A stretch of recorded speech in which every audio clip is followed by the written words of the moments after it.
ọ̀fẹ́ mi tó fún ọ. Ó tó. Oore ọ̀fẹ́ mi tó fún ọ.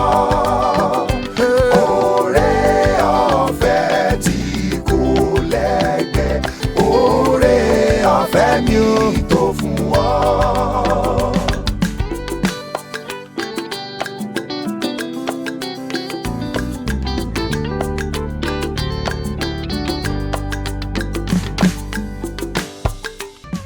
Oore ọ̀fẹ́ mi tó fún ọ.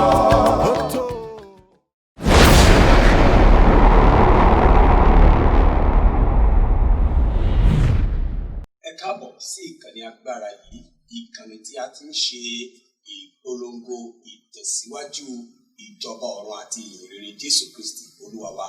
Seed of Life Television, ibẹ̀ ni a wà tí ẹ ti ń gbọ́ wa ní ketekete ní gbogbo ibi tí ẹ ti ń gbọ́ wa lónìí. Lórúkọ Jésù, Ọlọ́run kó fi ayọ̀ fún ayé yín. Ní àkókò yìí, kókó orí ọ̀rọ̀ tó wà níwájú mi òun ni ìtẹ́lọ́rùn níwájú Ọlọ́run. Ìtẹ́lọ́rùn níwájú Ọlọ́run. Ẹ̀yin tí ẹ ń wò wá, mo kí wa wípé ẹ kú àdúrótì ní gbogbo ìgbà. Ẹ má gbàgbé fún àǹfààní ẹ̀yin tí ẹ darapọ̀ mọ́ wa fún ìgbà àkọ́kọ́, ẹ bá mi tẹ bọ́tìnì pupa yẹn kẹ́rì lórí ọ̀fẹ́ àti máa gbádùn wa lójoojúmọ́ lórí ètò tí ẹ ń wòye, ètò tí a mọ̀ sí orí ọ̀fẹ́ fún ti ọjọ́ tòní. Orí ọ̀fẹ́ fún ti ọjọ́ tòní, kẹ́lẹ́ bá máa gba àtẹ̀ránṣẹ́ ìgbà tí ètò yìí yóò máa lọ. Bọ́tìnì pupa ẹgbẹ́ rẹ̀ ń lẹ́yìn tí ẹ bá ti tẹ pupa, ẹ rí àmì aago, ẹ bá mi tẹ̀ ẹ lórí ọ̀fẹ́. Nígbàkigbà tẹ bá ti fẹ́ darapọ̀ mọ́ wa, ojú aago yín yóò máa sọ fún yín wípé ẹ ní nǹkan kan tàbí àkókò kan tí ẹ fẹ́ wò. Ẹ jẹ́ kí a gbàdúrà. Ẹni tó dá ayé àti ọ̀run agbéniga, Ọlọ́run májẹ̀mú gba ọpẹ́ wa. Ògo ni forúkọ yín Ọlọ́run. A fẹ́ lọ gbọ́rọ̀ yín. Gbogbo ẹni tó ń wò mí, mo gbàdúrà bí a ó ṣe lọ gbọ́rọ̀ yìí ní wákàtí, Ọlọ́run kó túmọ̀ ọ̀rọ̀ rẹ̀ fún wa, kó fi ọ̀rọ̀ rẹ̀ tún ayé wa ṣe, kó fi tún ìpín wa ṣe. Májẹ̀mú rẹ̀ fún ìpéjọpọ̀ ti òní kó fìdí múlẹ̀. Jésù Kristi Olúwa wa. Àmín. Mo ń kà láti inú ọ̀rọ̀ Ọlọ́run fún kókó ọ̀rọ̀ Ọlọ́run tó wà níwájú mi tí mo pè ní ìtẹ́lọ́rùn níwájú Ọlọ́run. Ẹ́kísódù orí 24. Màá kà láti ẹsẹ̀ 27 sí ẹsẹ̀ 28. Nígbà tí ẹsẹ̀ 28 ó sì jẹ́ ẹsẹ̀ wúrà fún wa. Mo kà báyìí wípé Olúwa sì wí fún Mósè pé, ìwọ kọ̀wé ọ̀rọ̀ wọ̀nyí, nítorí nípa ìmọ̀ ọ̀rọ̀ wọ̀nyí ni èmi bá ìwọ àti Ísírẹ́lì dá májẹ̀mú. Ó sì wà níbẹ̀ lọ́dọ̀ Olúwa bí 40 ọ̀sán àti 40 òru. Òun kò jẹ oúnjẹ, bẹ́ẹ̀ ni kò mu omi. Òun sì ń kọ̀wé ọ̀rọ̀ májẹ̀mú náà. Òfin mẹ́wàá ni sára wàhálà wọn ni. Ẹsẹ̀ wúrà òun náà ni ó wà ní ẹsẹ̀ 9. Màá ka abala rẹ̀ èyí tó sọ wípé ó sì wà níbẹ̀ lọ́dọ̀ Olúwa bí 40 ọ̀sán àti 40 òru. Ìtẹ́lọ́rùn níwájú Ọlọ́run. Ìtẹ́lọ́rùn ó ní í ṣe pẹ̀lú ayọ̀ ọkàn ènìyàn.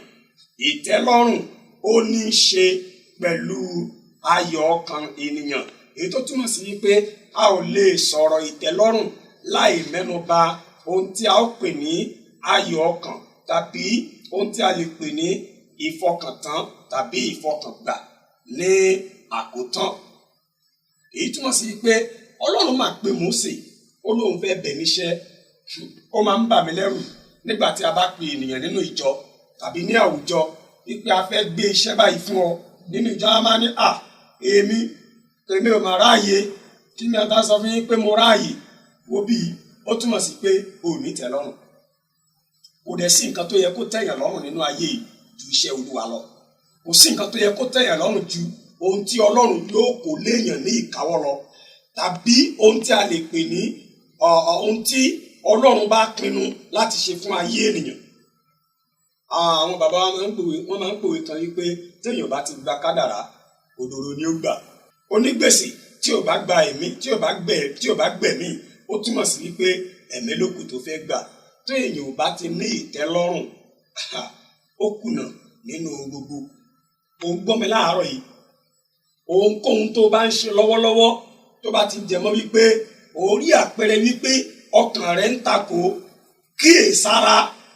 Ẹ̀mí àìnítẹ́lọ́rùn lọ́pọ̀lọpọ̀ ìgbà ó máa ń mú kí ènìyàn kó sọ nǹkan tó dára nù. Ọlọ́run fẹ́ bọ́ Mósè lọ́wọ́ ẹ̀ ẹ wo iye ọjọ́ tí Olúwa fi pè Mósè tó fi dá Mósè dúró síwájú rẹ̀ 40 ọjọ́. Bíbélì yànnàná rẹ̀ tí ọ̀rọ̀ Ọlọ́run bá sì fi di pé à ń kọlà sí à ń kọ àmì tàbí à ń fa ìlà sí ọ̀rọ̀ rẹ̀, ó túmọ̀ sí pé Ọlọ́run pàkíyèsí wa sí nǹkan kan nìyẹn. Bíbélì sọ wípé Mósè sì wà níwájú Olúwa ní ọjọ́ 40 láì jẹun àti láì mumi. Tí o lè ṣe àìnítẹ́lọ́rùn òun ló fi dàbí ẹni pé tá a bá pe ìpàdé àdúrà wákàtí 3 agídí ló fi dúró bẹ̀ fún wákàtí kan. O nítẹ́lọ́rùn náà ni. Tó bá jẹ́ wípé o ti mú gbogbo àníyàn rẹ o ti kó lé o fi ìtẹ́lọ́rùn bá Ọlọ́run rìn, ó túmọ̀ sí wípé tó bá ní kó wà níwájú Olúwa fún ọ̀pọ̀lọpọ̀ wákàtí yóò rọ̀ ọ́ lọ́rùn. Pásítọ̀ ẹ ṣe kí ẹ wàásù kíá, pásítọ̀ ẹ wo ìwàásù yìí ti ń pẹ́ jù jàre, torí kíni àìnítẹ́lọ́rùn náà ni.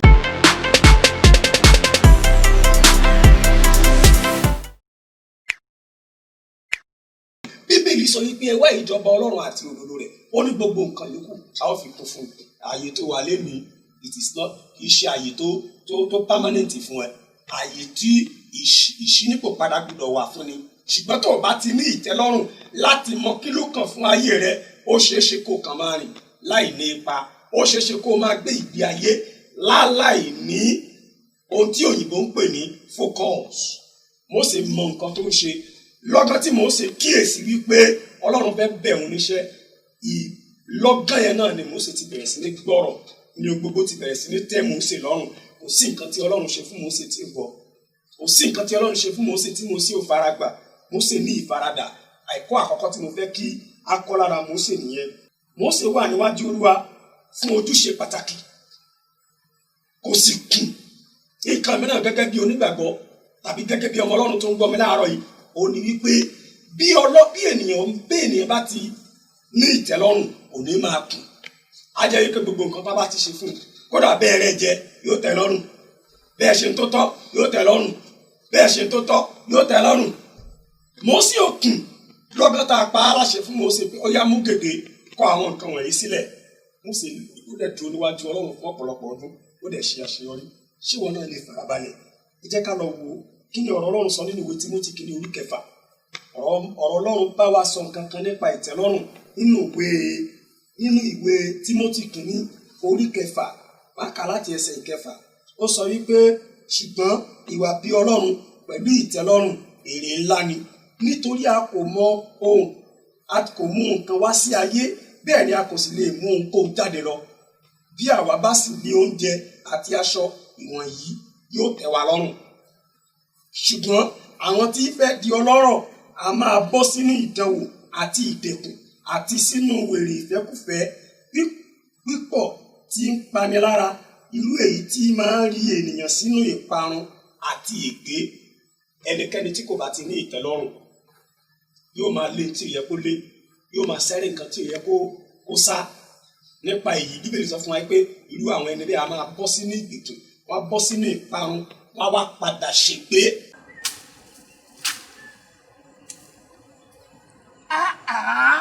Irú ayé wo wá lè ní wáyé? Àdìsá. Láì ọkọ̀ àgbàdo mi òkè ọ̀hún, òun náà kọ́ kò gbójú báyìí lọ. Ní ìrètí tí n bá débi ọ̀pẹ ìgbò, òun náà máa gbó, ó máa kó lọ́jà láti lọ sọ́ta, ayé ìṣú mi. Àdìsá, gbogbo àrùn yìí ètò kan mú ètò òun ní ìfọwọ́ sọ fún ẹ. Orí ọ̀fẹ́ ọjọ́ òní. Nígbà wo ni ètò náà? Sí aago 6. Sígbà wo? Sí aago 6 àràárọ̀. Bí ilé iṣẹ́ ìmáwòrán rọ̀.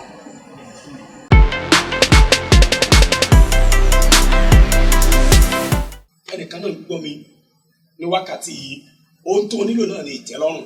Jẹ́ kí ohun gbogbo tẹ́ ọ lọ́rùn, kí ìwà bí Ọlọ́run rẹ lè bá farahàn. Jẹ́ kí ohun tí a fún ọ, jẹ́ kí ohun tí a fi sí ìkáwọ́ rẹ, jẹ́ kó tẹ́ ọ lọ́rùn. Dúró níwájú Ọlọ́run. Ó ní èmi ń bọ̀ kankan, èrè mi sì ń bẹ pẹ̀lú mi láti san fún olúkúlùkù gẹ́gẹ́ bí iṣẹ́ ọwọ́ rẹ̀ yóò ti rí. Ó túmọ̀ sí wípé a ti fi ọ́ kalẹ̀, a ti gbé ọ kalẹ̀ sí ibì kan, ibi tá a sì gbé ọ sí yẹn kíyèsí, ó fẹ́ o, ó kọ̀ o, Ọlọ́run ń bọ̀ lọ́jọ́ kan láti wá bẹ̀ o. Ìtẹ́lọ́rùn níwájú Ọlọ́run òun ni ohun gbogbo. Bí ènìyàn bá ti ní ìtẹ́lọ́rùn ó túmọ̀ sí pé yóò máa lépa nǹkan tí ìyẹn kó lépa. Ọ̀rọ̀ náà wá dàbí ọmọ tí bàbá rẹ̀ jáde tó ní dáàdì mi tẹ́ ẹ bá ti ń bọ̀ ẹ ra bisikíìtì bọ̀ fún mi. Bàbá rẹ̀ ra bisikíìtì wá fún lọ́jọ́ kìíní lọ́jọ́ kejì ó wá di ọjọ́ kẹta ó ní bàbá mi tẹ́ ẹ bá ti ń bọ̀ ẹ ra mọ́tò wá fún mi o, tẹ́ ẹ bá ti ra mọ́tò wá fún mi mi ò ní gba bisikíìtì. Irú mọ́tò wo tọ́ì bàbá rẹ̀ ra tọ́ì wálé ó ní kì í ṣe tọ́ì ló ń fẹ́ máa gun ọkọ̀, ẹgbọ́n ṣe àkókò àti gun ọkọ̀ ti tó fún un. Ọmọ tí ò ní tẹ́lọ́rùn ó túmọ̀ sí pé tí bàbá rẹ̀ bá ń bọ̀ níjọ́ kejì bisikíìtì tí wọ́n rà fún lójoojúmọ́ gan ó ṣe ṣe kó má rí gbà mọ́. Ó ṣe ṣe tí wọn náà bá ní tẹ́lọ́rùn ohun tí Ọlọ́run ní ní ìpinnu fún ayé rẹ̀ ó ṣeé ṣe kó má rí gbà. Ìwé orin Dáfídì orí 16 ẹsẹ̀ 11 ó jẹ́ kó yé wa yékéyéké wípé ìtẹ́lọ́rùn a máa fúnni ní ẹ̀kúnrẹ́rẹ́ ayọ̀. Ẹnìkan náà ń gbọ́ mi ní wákàtí yìí tó bá jẹ́ wípé ò ní ìtẹ́lọ́rùn ò lè ní ayọ̀. Ojú kòkòrò wà fún ènìyàn tí ó bá ti ní ìtẹ́lọ́rùn ó dájú.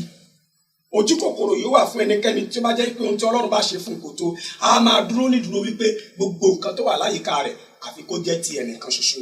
Kíyèsára bí o ṣe ń jáde lọ lónìí àbí bó ṣe ń gbọ́rọ̀ yìí lónìí jẹ́ kí ohun tí ó wà ní ìkáwọ́ rẹ tí a fi sí ìkáwọ́ rẹ jẹ́ kó tẹ́ ọ lọ́rùn. Kí Sátánì má bàa gbé nǹkan tí kì í ṣe tiẹ̀ lé ọ lọ́wọ́ torí pé nínú ìlàkàkà láti rí tàbí láti gba ohun tí Ọlọ́run kọ mọ́ ayé rẹ ó ṣeé ṣe kó tilẹ̀ kankan mi. Àwọn bàbá wa ní pé téèyàn bá ń wá tó ń wá inú iyọ̀ ó ṣeé ṣe kó kan ìdí nínú rẹ̀. Èyí tó túmọ̀ sí pé bí ẹ̀dá ò bá ti ní ìtẹ́lọ́rùn ó ṣeé ṣe bí ènìyàn kí ohun gbogbo tó kójọ gan ó pàdánù rẹ̀ lójijì. Níní ìtẹ́lọ́rùn níwájú Ọlọ́run ó ṣe pàtàkì. Ibi tọ́lọ́run ní kó dúró sí tó bá ti dúró síbẹ̀ tó bá ti tẹ́ Ọlọ́run mọ́ gbìyànjú àti kúrò níbẹ̀. Gbogbo ibi tọ́lọ́run fi ọ́ sí jẹ́ kó tẹ́ Ọlọ́run. Má lé ipò má lé ọlá.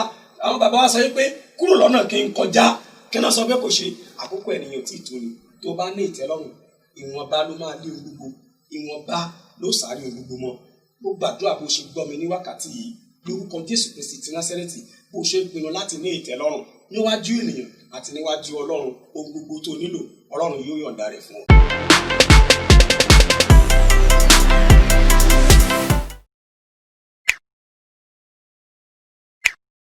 Ẹ jẹ́ kí a gbàdúrà. Ayérayé a dúpẹ́ o Ọlọ́run má jẹ́ wọn ayọ̀ yín lógo nítorí pé ẹ ò dá wa dá torí pé nínú ìfẹ́ yín ẹ tún rán wa létí nínú ìrìn àjò àti ìpéjọ àti ètò yìí tí a pè ní oore ọ̀fẹ́ fún ọjọ́ tí òní ẹ tún ti bá wa pàdé ògo ni forúkọ yín lókè ọ̀run. Mo gbàdúrà fún ẹnìkan tó ń pòǹgbẹ ohun rere kan látòní lọ nítorí pé ó wà lábẹ́ iṣẹ́ ìránṣẹ́ yìí Ọlọ́run kó yọ̀ǹda rẹ̀ fún ọ. Ilẹ̀kùn tó ti kàn látọjọ́ tó ti pẹ́ yẹn ọ̀rọ̀ àárọ̀ yìí ó ṣí ilẹ̀kùn náà fún ọ bó ṣe ń pinnu láti fi ohun gbogbo lé Ọlọ́run lọ́wọ́ láti ní ìtẹ́lọ́rùn látòní lọ ohun tó fẹ́ kó bọ́ sí ọ lọ́wọ́ nílọ́run. Ògo ni forúkọ Ọlọ́run lókè ọ̀run. Jésù Kristi Olúwa wa àmín. Lẹ́ẹ̀kan sí orúkọ mi ní Yusuf David olùṣọ́-àgùntàn Kenaland Baptist Church ní Fátòkun Gbàgbó ní ìlú Ìbàdàn. Ẹ má gbàgbé o Seed of Life ẹ tẹ bọ́tìnì pupa ọ̀hún ẹ tún tẹ àmì aago tí ẹ rí gbogbo àtà bá ti ń pàdé lórí ètò ó lẹ́ẹ̀ma lórí ọ̀fẹ́ láti máa gba àtẹ̀jíṣẹ́ wípé àkókò ti tó. Lórúkọ Jésù a ó pàdé lọ́sẹ̀ tó ń bọ̀. Ẹ ṣé àdúpẹ́ o.